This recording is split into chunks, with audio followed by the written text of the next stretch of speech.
Alhamdulillahi Rabbil Alamin, wassalatu wassalamu ala ashrafil anbiya'i wal mursalin, nabiyina Muhammad wa ala alihi wa sahbihi ajma'in. Të nderuar vëllezër, vazhdojmë me ligjëratën e 12 në sirën e pejgamberit sallallahu alaihi wasallam, ku sot do të flasim për mandeshat e pejgamberit alaihi salatu wassalam. E para që i ka dhënë gjinj ose çumsht pejgamberit sallallahu alaihi wasallam, normal është nana e tij, Aminatu bintu Wahb. Mi po periudha që ka qenë pejgamberi sallallahu alaihi wasallam në gjithënje me të, me nanën e tij, ka qenë 3 ditë. Maksimumi që thonë ulemat për mendimeve është 9 ditë.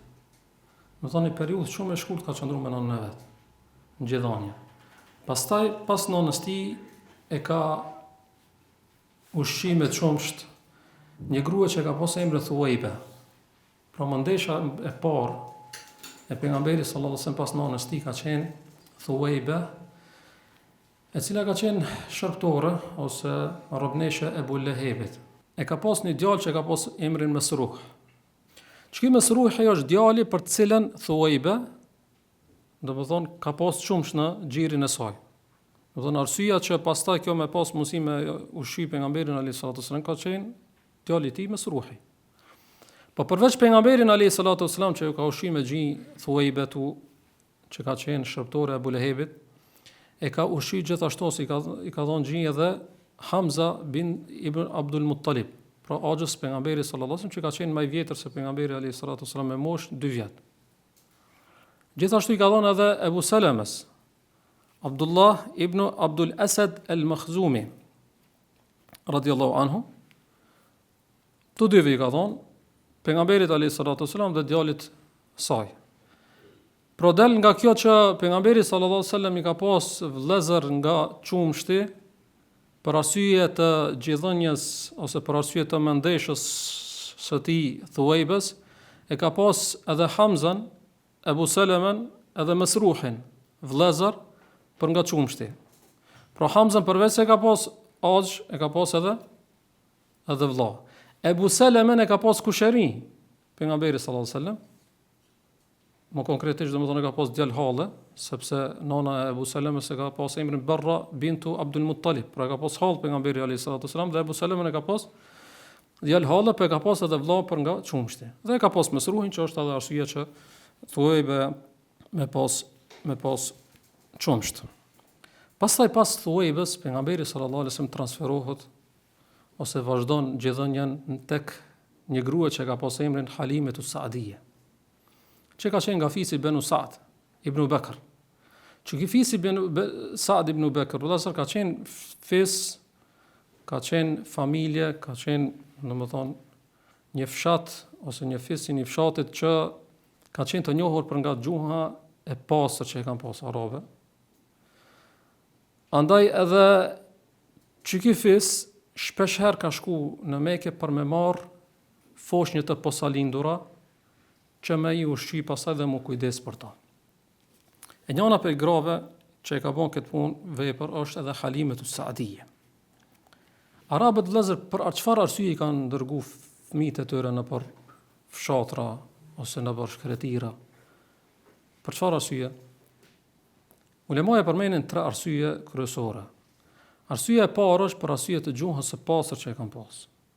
Sepse qytetet për tyre dhe Mekja ka qenë shumë e frekuentuar dhe ka pas edhe njerëz të huaj edhe tregtar. Për arsye të njerëzve të ndryshëm ka filluar është prish gjuha. E nuk ka qenë shumë e pastër sikurse e kanë rujt në për fshatra dhe në për shkretir, beduinët edhe nomadët ose fshatarët. Andaj thuhet ulemat e gjuhës, domethënë kur flasin për gjuhën e pastër arabe, thonë ka filluar mu shtremru ose mu prish gjuha e pastër në qytet rreth vitit 150 sipas hijretit. A në për fshatra ka vazhdu deri në vitin 300 sipas hijretit. Që nuk kupton kjo se më shumë e kanë rujt domethënë fshatarët ose beduinët për arsye të thash, se ka pas përzierje në për qytetet dhe kjo ka ndikuar që të prishet edhe gjuha e pastër. Andaj prej fiseve që ka qenë më e njohur për nga gjuha, ka qenë edhe fisi Benu Saadit, që ka ardhur nga ky fis Halimatu Saadiyya.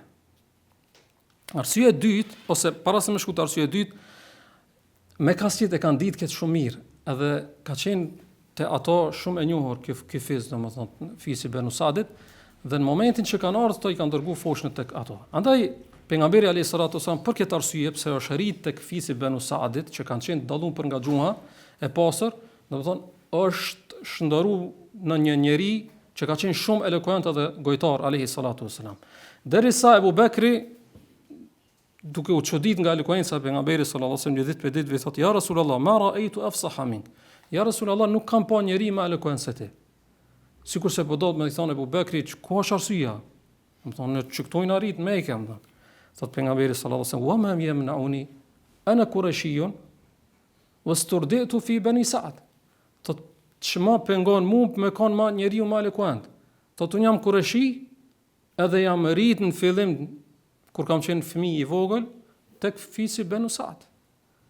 Po do më thonë pejgamberi alayhis salatu wasalam se unë i kam bë bash dy cilësi ose dy vese prej dy fiseve të ndryshme, të cilat të dyat kanë qenë të dallume, njëna në qytet, njëna në fshat për nga gjuha e pastër.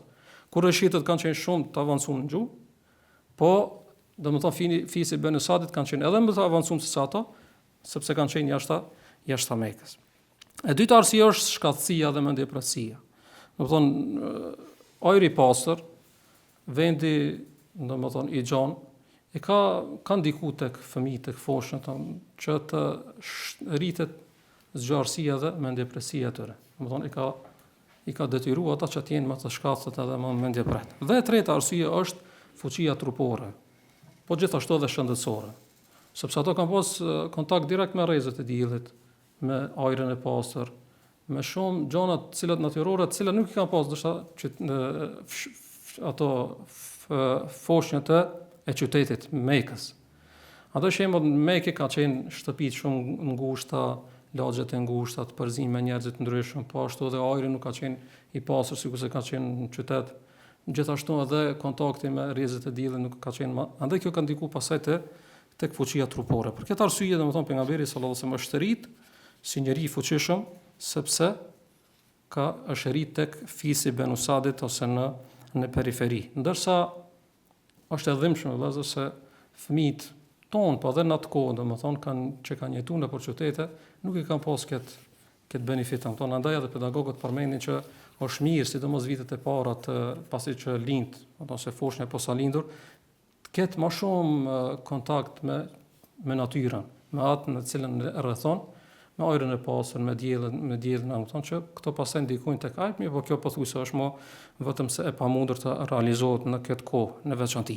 Andaj Allah azza wa jalla ka dashur hikmeti i tij, dëshira e tij, vullneti i tij subhanahu wa taala, që pejgamberi alayhis salatu wasallam të rritet me një rreth të pastër, apo me gjuhë të pastër, me trup të fuqishëm, për çka? Sepse është e përgatitur Allah azza wa jalla këtë njerëz për diçka shumë të madhe, për me bart mesazhin e Allahut azza wa jalla dhe për të qenë ky ai i cili do të bart, domethënë një umet do ta udhëzon drejt Allahu xhalla xhelalu. Vazhdojmë edhe më gjarsisht vëllezër tregimin e Halimet Sa'dije radhiyallahu anha. Pse tham radhiyallahu anha? Sepse kjo më pas e ka pranuar Islamin. Tregon Halimet Sa'dije, e cila thotë që kur ka lind pejgamberi alayhis salatu wasalam, Halimet Sa'dije bashkë me disa prej shoqeve ose bashkëfshatarëve është nisë për në Mekë. Do thonë, fisi Banu Saadit, harova me përmend vëllezër, është gjind në jug lindje të qytetit të Taifit. Do thonë, larg Mekës ka qenë, nuk ka qenë shumë afër Mekës. Andaj bajgini rrugë ka qenë pothuajse 2 ditë deri në Mekë. Tregon Halimet Sa'dije thotë me 10 bashkëfshatarë. Pse thon 10? Sepse ka disa transmetime që thonë që këto gratë të cilët kanë shkuar me kërkuar një foshnjë në Mekë kanë qenë 10 parafërsisht.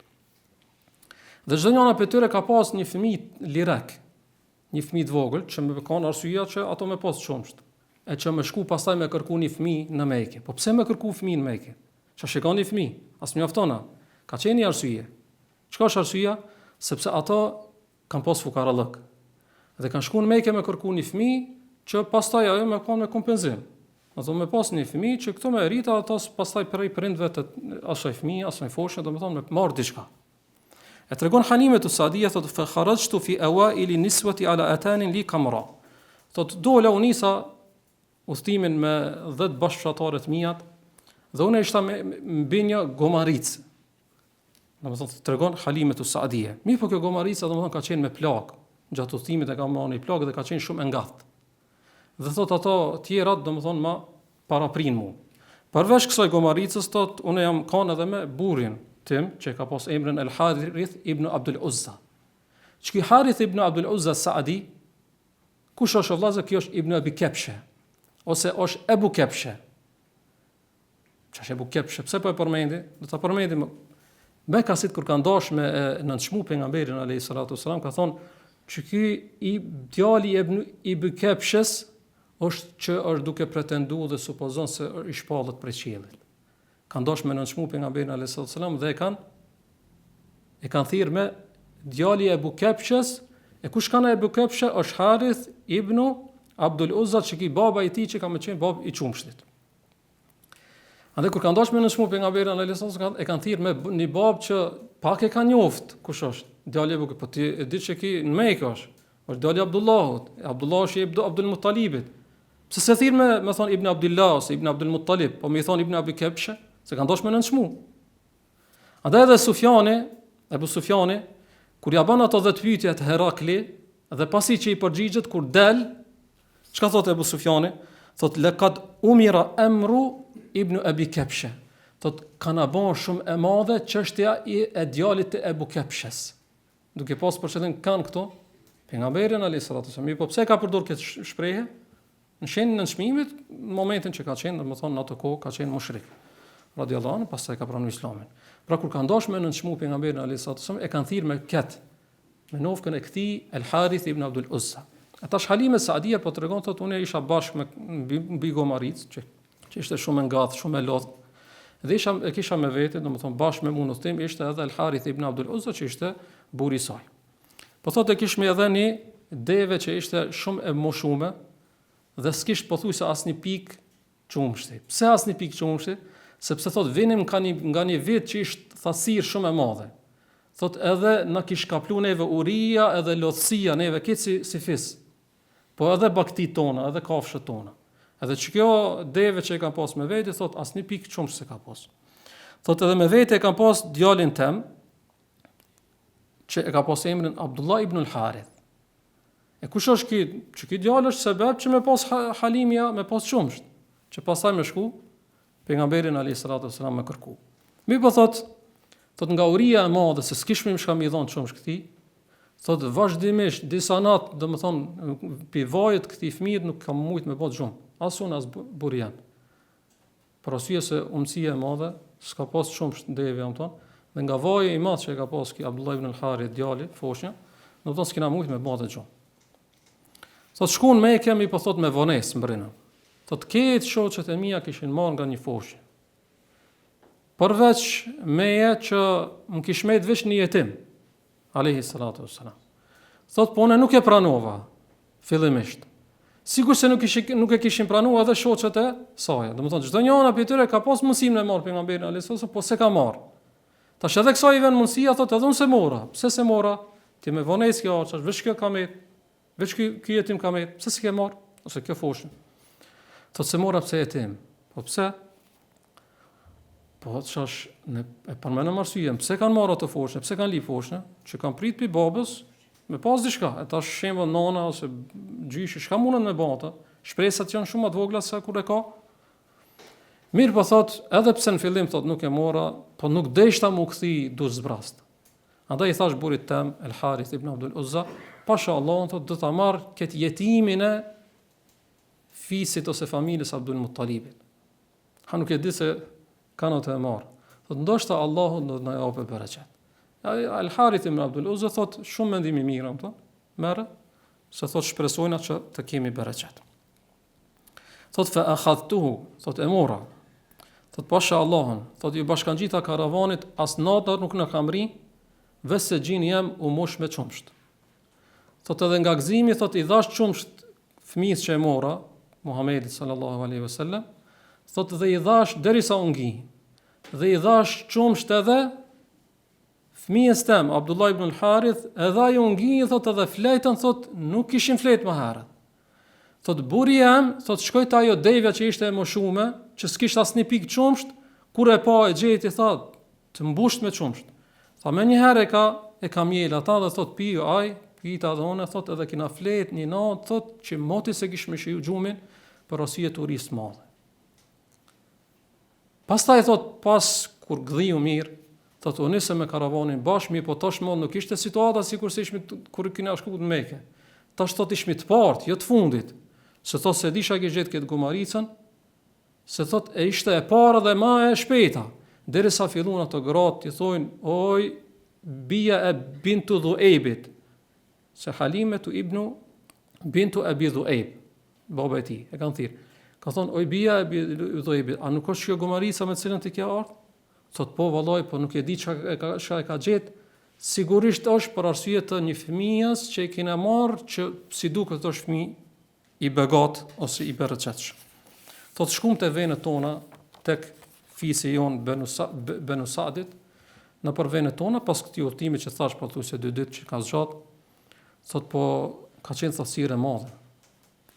Thot e kur shkojshin baktit pastaj me kullot, këtë kur u ktheshin zbrasta ose të uritura, përveç baktitë tona, thot që u ktheshin të plota ose të ngime.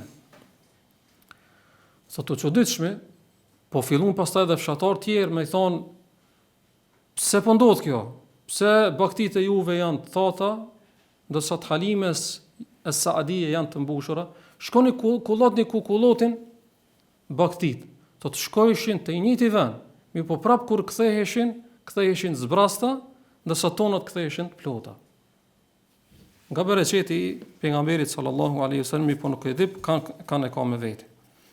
Thot edhe ki fëmijë që i kisha marrë në Mekë, thot rritej, jo sikur se rriteshin fëmijë tjerë, rritej shumë më shpejt se sa fëmijë tjerë. Pastaj thot wa kana yashubbu shayban, domethënë është rrit sikur se fëmijë tjerë jo, po shumë më shpejt bile thuhet me një transmetim, domethënë dita që është rrit pejgamberi alayhis salam një ditë, fëmijë tjerë për një vjet është dashur e periudhë për më rrit çast shpejt, domethënë çast fushishëm alayhi salatu wassalam.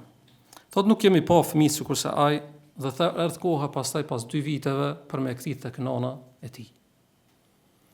Mi po thot bereqetin që e kishme gjatë këtyre 2 viteve nuk i kishmi pas më herët.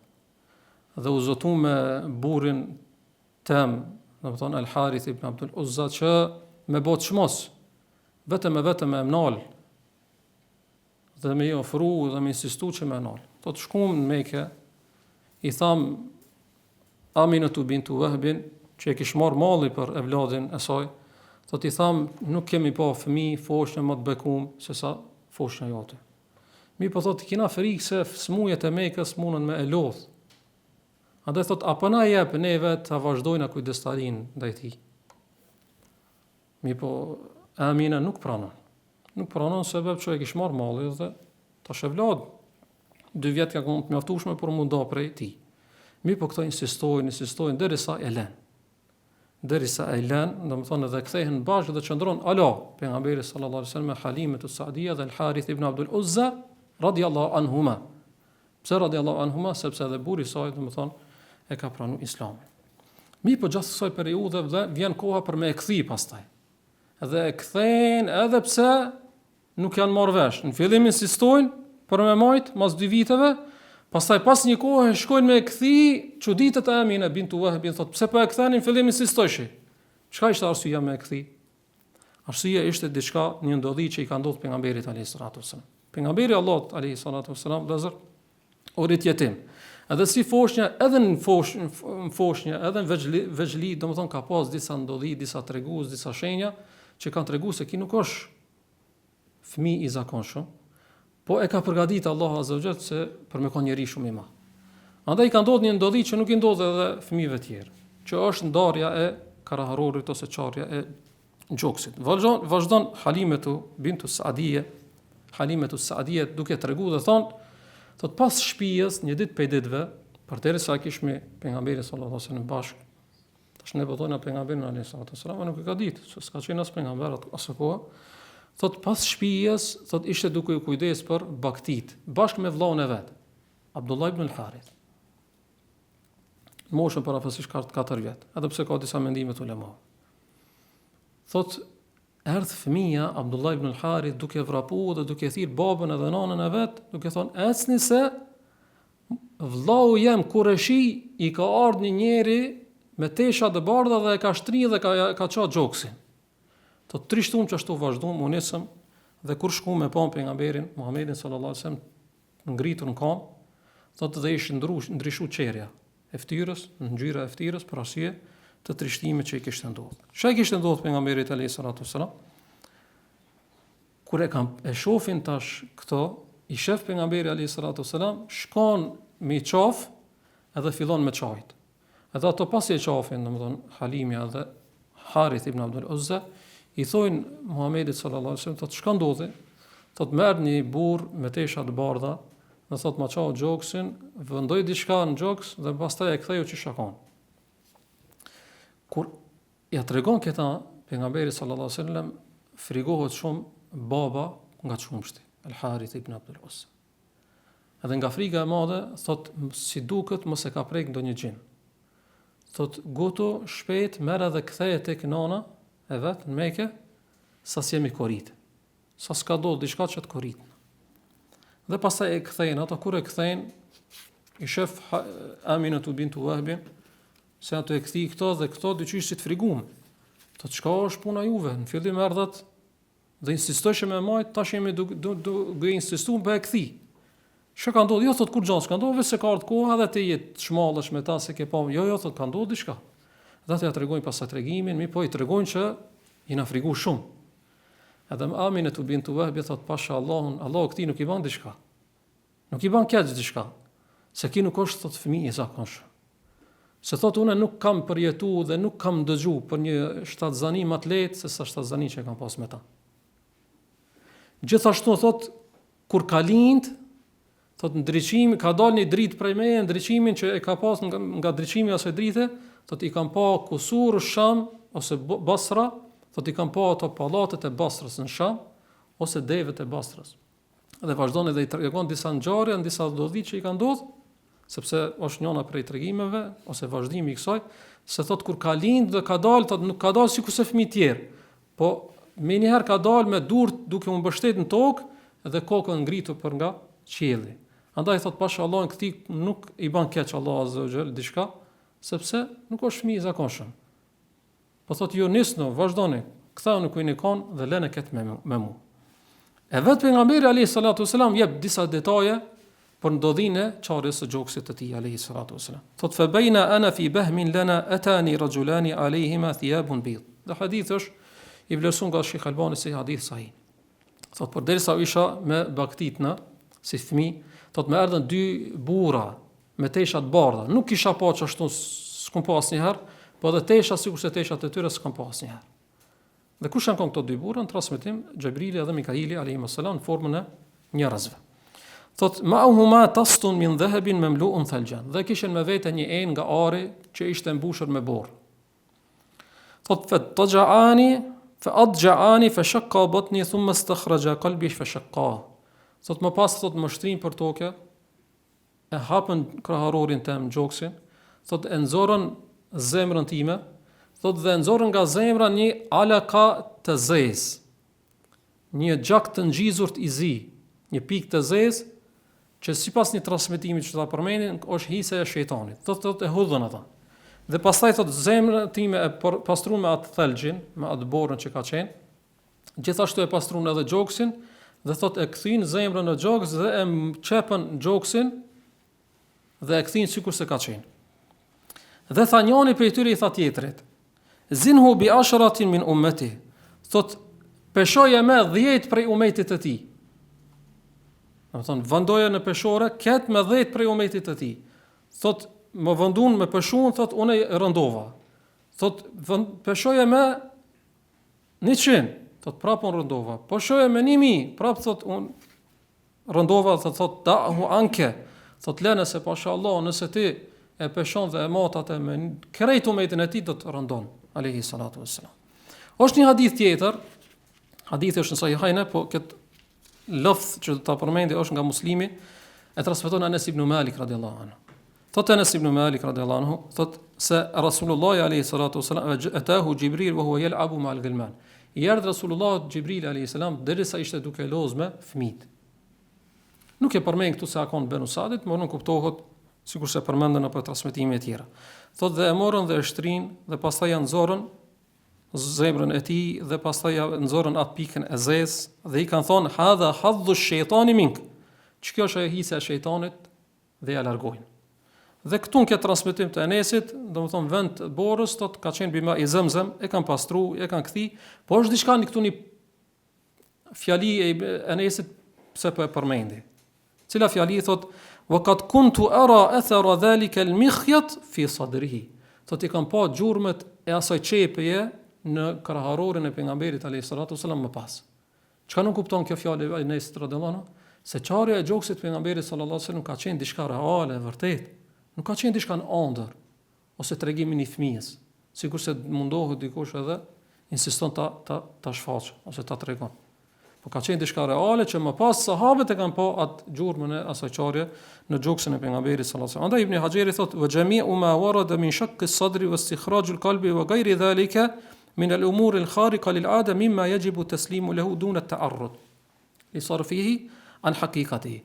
Thotë çdo rivajet, çdo transmetim, po dhe ndodhi tjetër që janë të jashtëzakonshme, përderisa thotë kanë ardhur me transmetime të sakta, ne duhet më i pranojmë. Edhe pse ndoshta për logjikën ajo është vëshira, po ne duhet më i pranojmë sepse jemi besimtar dhe mundet të mendohet dhe për këtë më vetëm se jemi dëshmitar. Kur Allah azza wa jalla ka mundsuar dikujt prej njerëzve ta ketë mundsinë dhe ta ketë aftësinë që me çat gjoksin dhe me pastru dhe me bë operacione dhe pastaj me kthi me çep gjoksin, pse mos me pas, domethënë shumë ma lehtë është një melaçe që jemi ia dhon Allah subhanahu wa taala këtë aftësi. Mi po kjo vëllazër ndodhia e çarjes së gjoksit e përmendëm dhe kjo është arsyeja pse kanë kthi pejgamberi sallallahu alaihi wasallam. Nuk është se ka ndodhur veç një herë. Po janë transmetuar disa momente kur pejgamberi alaihi wasallam i është çar gjoksi. Dy prej këtyre janë të sakta, nuk ka dyshim to. Ndërsa dy tjera ka mendime të ulemave që i kanë përmend duke u bazuar në hadithe, të cilët ata i shohin se të sakta, dikush tjetër thonë nuk janë të sakta.